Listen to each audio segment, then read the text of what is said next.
Hi, welcome. I'm Dina Brown, certified financial planner professional and certified divorce financial analyst and the founder of Bag Lady Divorce, empowering women before, during, and after divorce. And as promised, we have a special guest today, Liz Reese of ReeseSquared Mortgage. We started our conversation a couple weeks ago, and unfortunately, due to my bad, we cut it off abruptly, but now we're here to finish up what we started talking about a couple weeks ago. So Liz, thank you so much for joining us again. Yes, I'm excited to talk to you. So I'm glad we can finish it up. Great. And why don't you just remind us who you are and what you do and why you do what you do? Please. Sure. So my name's Liz Reese. I'm the owner of ReeseSquared Mortgage, and I am a designated divorce mortgage specialist. So what that means is that I have been trained on how to specifically deal with divorce mortgage. There's lots of loan people out there, but divorce mortgage has some really important components that need to be addressed so that you can get, if you're dividing up this asset, right? This huge asset, maybe the biggest one in your whole portfolio. And there's ways to determine the real value of it besides just having an appraisal done and a payoff. There's more to it. So I don't know. I love doing it. I love the empowerment that is created by helping people in this space. It's a hard time of life. And I think that, I think your brain gets kind of fuzzy on all of the details of the things that need to be taken care of. So I just am really happy to be a resource for people to just take care of this in a way that is good, like it's done right, so it's kind of my why. Yeah. Thank you. Thank you so much. So let's start with the big question, which is alimony and child support. So if somebody's going through divorce and they're getting alimony or child support, or they think they're going to get it, will they be able to get a mortgage? So in order to use that money to qualify, you need to be having received it for 6 months. And so there's some flexibility on if maybe it's not finalized, but that ex has been paying something that, it's kind of a little watery there, but as long as you've been receiving it for 6 months consistently, then we can use that as income. For it also, though, has to be a continuance of 3 years after the loan closes. So if you have a kid that's 17 years old and you're not going to receive that child support for 3 years, then we can't use that income. Oh, great. Okay, that's good to know. So that's if we are, let's say, not keeping the marital home and we're going to buy our own home after the divorce. You're saying 6 months, you need to have the alimony child support for 6 months to be able to perhaps qualify. And then it has to be at least a 3-year commitment of child support or alimony for it to count towards qualification of the mortgage for income purposes. And that's why it's important to have a mortgage person in your corner before you go to mediation, because you've got to figure out if that, that the alimony can be done a few different ways, right? They can give you just a lump sum, but if you're needing to count it as income, then it's got to be set up so that you're going to get a payment for the next 3 years. So that's how you're going to qualify for it. And I've seen in some of the cases that I've worked with, I've seen where the woman going through divorce, she gets a lump sum settlement and she doesn't get any payments towards her alimony. And you're right, she has tried to buy a home and get a mortgage, and unfortunately, because she doesn't have any income, she might have walked away from the divorce with $2 million, but without the income, she wouldn't qualify for the mortgage. So that's right. Point. Yeah. So it's important to figure it out before you get to the point of no return, really. And that's where it comes down to also working with the CDFA, is looking at what are you trying to accomplish, and how do you see your life after the divorce? And if one of those things is buying your own home, Does it make sense to buy it cash, or does it make more sense to get a mortgage? And if so, those are things that need to be figured out before the mediation, so you're prepared, so you know what to get out of the mediation and get a settlement as close to what you want Right. during that mediation. So that was an excellent point. What if you, let's say, you currently have a home with your spouse, you're going through divorce, and you think that there's a mortgage on it, and you're thinking that you want to keep the marital home. What kind of advice do you have concerning that? So you want to treat that buying out your ex, you're basically buying your house from your ex. And so if we're going to buy a house in a traditional sense, we're going to want to have an inspection done, right? We want to find out what is wrong with the house. Mhm. So I always suggest that people get an inspection done. They're not very much money, maybe $500 or $600, and you can Mhm. figure out all the things that are wrong. Because if you buy the house from your ex, you're like, we've lived here 20 years, we built the house, everything's fine. Mhm.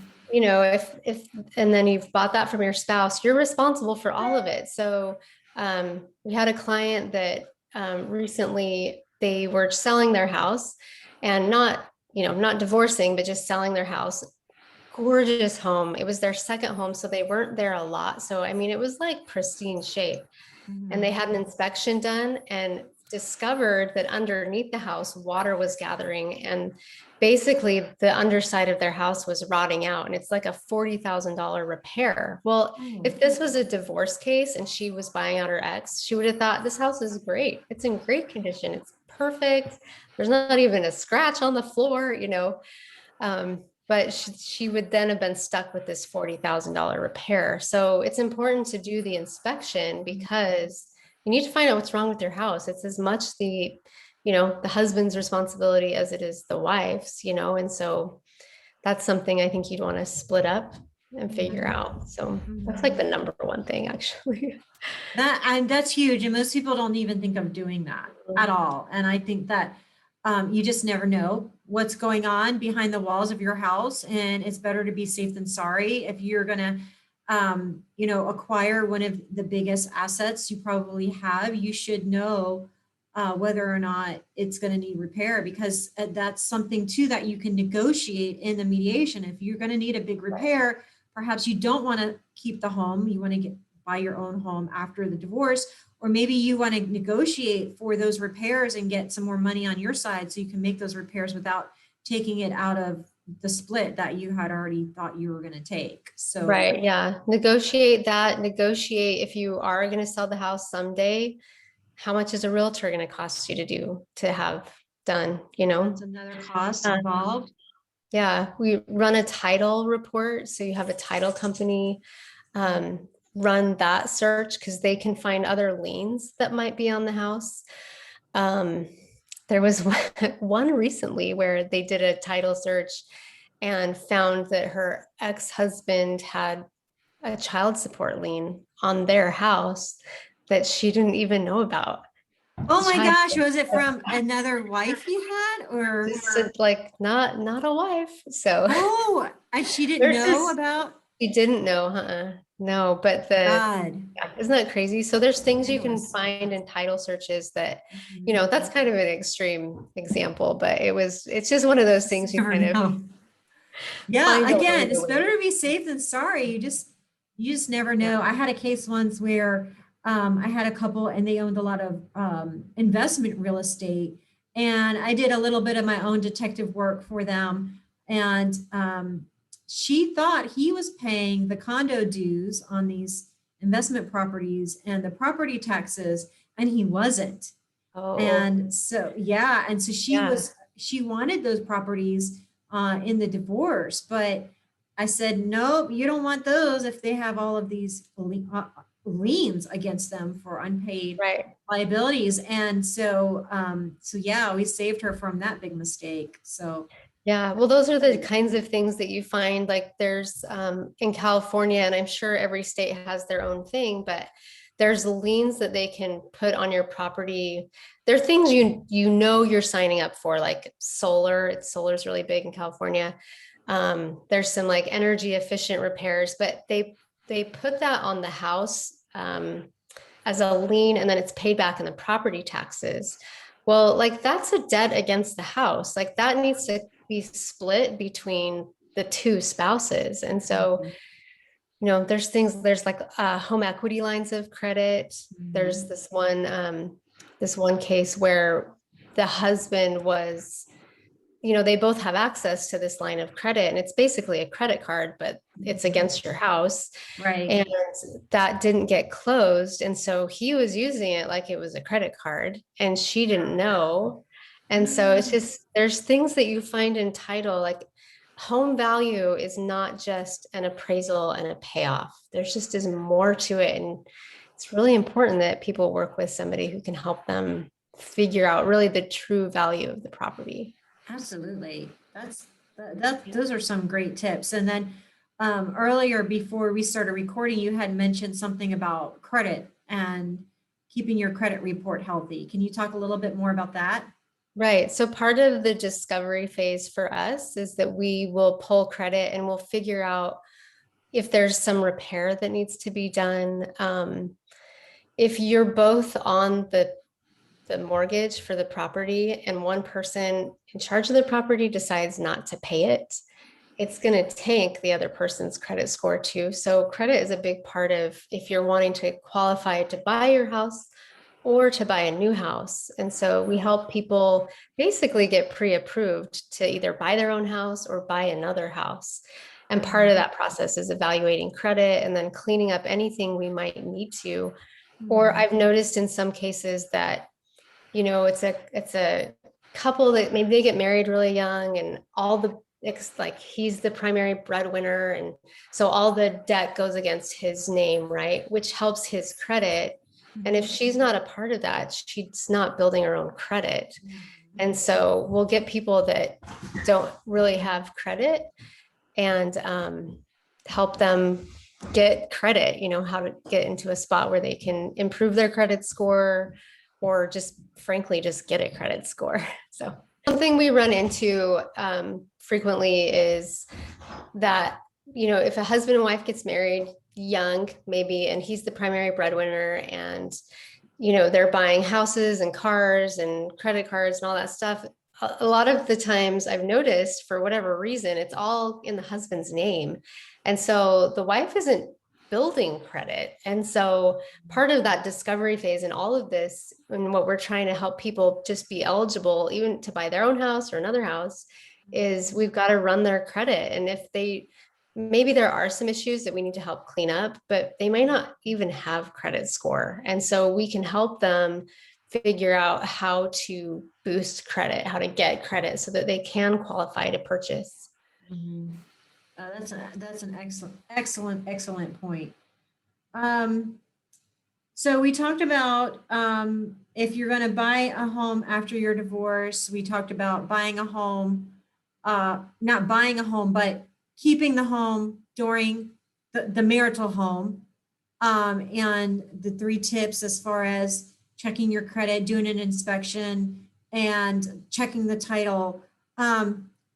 One other thing I kind of want to hone in on is the importance of knowing that if you do have a marital home, it's not as easy as, hey, we have a marital home, we're getting a divorce, and we can keep the mortgage as it is after the divorce. So doesn't whoever's keeping the home have to get approved for the mortgage, and doesn't it need to be refinanced? Right. It does need to be refinanced. The benefit of doing it so if you've got the 2 people on the loan, you can't get the other person off unless you refinance. Okay. And if you're not keeping the house, you don't want to be on that loan anymore. It's important for you to get off of it so that you can buy your own place. Mm-hmm. And so the other person doesn't have control over your credit score. Mm-hmm. And so but it is a refinance. The nice thing about it when it comes to divorce case is that it is not considered if you're going to buy out the spouse and give them $50,000 in cash, you're buying them out.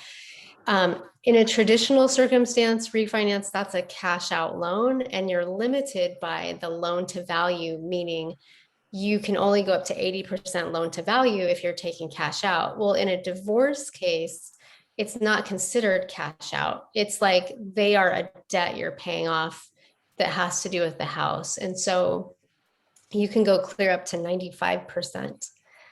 So without it being a penalty or anything like that. So that's how it's helpful in this case, is it's not a cash out loan. So you can get more of the equity out than you could in another circumstance.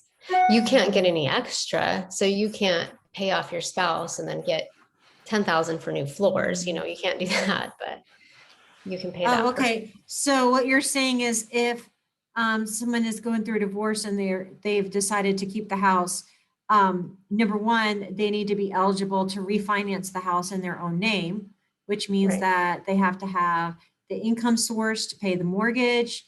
That's something we discussed earlier. They have to make sure that their credit is good, et cetera. And then number two is if they do refinance, we could use that as a tool, the equity in the house as a tool to pay off the other spouse.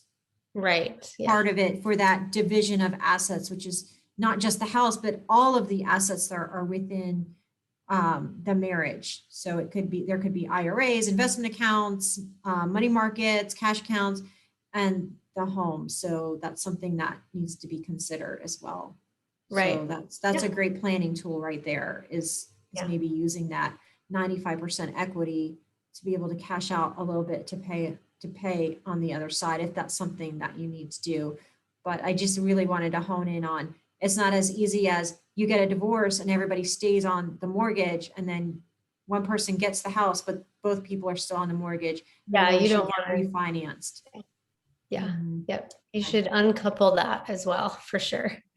Right. Yeah. And I know that it's hard, maybe it is hard if you want the house and you can't qualify for it, Mhm. that sucks, but it's important to figure that out ahead of time so you know how to deal with it. If you don't And that's qualify okay. for it, then that's a sign that perhaps you can't afford it. Right. You don't want to get yourself in a situation where you don't know what your income's going to be, you don't know what your living expenses are going to be, because this is a transition, and you don't want to have this great big mortgage hanging over your head, and you have to make this payment, and there are other expenses that come up that you need to take care of, like maybe you need to get your car worked on, or the kids have summer camp that you have to pay for. I mean, things just come up all the time, and you don't want to be house poor. So it's really important, again, working with a CDFA, budgeting and seeing what are your expenses likely to be, and then fitting in the mortgage payment within that, and looking at what you can actually afford and what kind of cash flow you're going to have. Right. So Yeah. it all comes down to Absolutely. planning, like you said. So I think it's probably earlier if they're going through a divorce and they're just in the pre-stages of it, but they're thinking of either keeping their home or buying home. I think it's advantageous for them to get a hold of you, Liz, as soon as possible to get the planning started. Yeah, absolutely. Yeah, definitely before mediation for sure. But yeah, we are one of the first people that you really should talk to. You have an expert helping you with the law side and your side of the what to do with all the money. You need someone else on your team to help deal with this. And the nice thing is for clients is that married couples, or that situation, this divorce situation, it's covered under what's called ECOA. And so it's a protected class. So like our service to you, actually, there's no cost to it. We're helping you figure this out. We're helping the attorney put together their case file. We're doing these things with the idea that if you do move forward, we can help you with the refinance or refer you to some like a special realtor who has a designation in divorce, which would be a great conversation to have. And I don't know if you know any realtors that are out there that specialize in this, but it's good to have a divorce realtor on your side too, because there are things about it that I've heard some not great things if it's not done right. So it's good to have all of this on your side. Like we want to help you. Part of what I love about this is I feel like it's a way I can really help people. Like I can make a difference doing this. And, I love regular old purchases and refinances and saving people money and getting cash out to redo kitchens, all that's super fun. But I feel there's a purpose in this that's just really helpful. And so I'm just really happy to have it in my, what I do and to help people. Well, your passion definitely shines through. And if somebody wants to reach out to you and take advantage of this ECOA, which is the free planning that you offer Right. around mortgage planning, how would they get a hold of you? Yeah, so my phone number, I'll start with that, is 209-640-1710. You can find me on Instagram at Lone Lady Liz. That's LOAN, Lady Liz. And my website is reesquaredmortgage.com. So yeah, Is it REESE yeah, squared spelled out? yeah. Just like Mortgage.com. right, yep. Like Reese's Okay. Pieces. I always think about that. Reese's Reese's peanut butter. Pieces. And we'll have all your contact information down Yeah. in the description below. But do you have any last words for our viewers today before we end the call? Yeah. Yeah, I appreciate having this conversation. And I think that you got this. We can figure this out for you. We can help you. However it is that you want to settle this, we have got your back and we're going to help make sure that it's Yep. done right. Yep. We're in your corner, and you got to build your team. You got to have your tribe. You have your Yeah. attorney who's got specialty in law. And then you'll look at someone to look at the cash flow and the income and the financial planning, which is where the certified divorce financial analyst comes in. And then you have Liz coming in as your mortgage planner. So Right. we make a great team. So don't hesitate to reach out to Liz. You know how to get a hold of me, Bag Lady Divorce. And I want to thank you so much for being on, and thanks for being such a Yeah. resource. Yeah. Happy to help. All right. Thanks again, everybody. Thanks Awesome. for watching. We'll talk to you again soon.